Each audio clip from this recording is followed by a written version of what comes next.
We're going to cross live to Jerusalem. We're going to speak to our correspondent, Sami Sokol, who joins us from there. Sami, first of all, just update us on the latest on the ground. I mean, the fighting appears to be very much ongoing once again.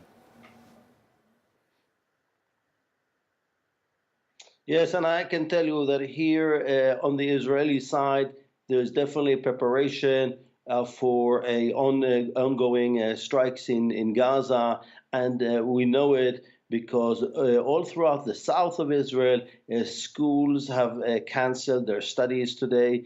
And we're talking about all the schools in towns like Beersheba, Ashkelon, Ashdod, of course, all the smaller communities of Israelis who are living around the Gaza Strip. Also there, they've recommended that the schools will be all shut down. Even though there are shelters in these schools, they fear that there will be more rockets launched from the Gaza Strip and that they might put these pupils in danger. And on the other hand, Hamas has said that if Israel is not going to strike the Gaza Strip, and it has said those things to the Egyptian mediators, that it will not strike Israel. So we're now waiting to see. During the night, there were tens of targets in the Gaza Strip that were bombarded by the Israeli Air Force. A variety of targets belonging both to Hamas and Islamic Jihad, military targets, somewhat in Gaza, they say are government buildings. And at the same time, we saw rockets flying into Israel. No injuries in the Israeli side this night.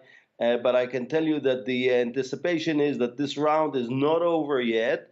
On the other hand, I would say that the way we anticipated is that both parties are still looking for ways to bring some kind of a ceasefire, I would say. Politically, Sami, Benjamin Netanyahu, he cut short his trip to the US to return to Israel, didn't he? I mean, what is likely to be his next moves, if you like? Yes, I think that it was a very clever move on behalf of Netanyahu to come back to Israel. Netanyahu, who has been accused by law enforcement here for corruption affairs, and a lot of this election campaign has been around the way Netanyahu has been behaving on corruption issues and his lifestyle. So leaving Washington, leaving those dinners with Trump and with other officials in Congress, coming back to Israel, being together, connecting with the people of Israel during this period is definitely a message that the Israeli public is appreciating and will appreciate. And I also think that the fact that Netanyahu is coming back to Israel with an achievement, getting an agreement from the Trump signing the recognition of the Golan Heights as being part for Israel.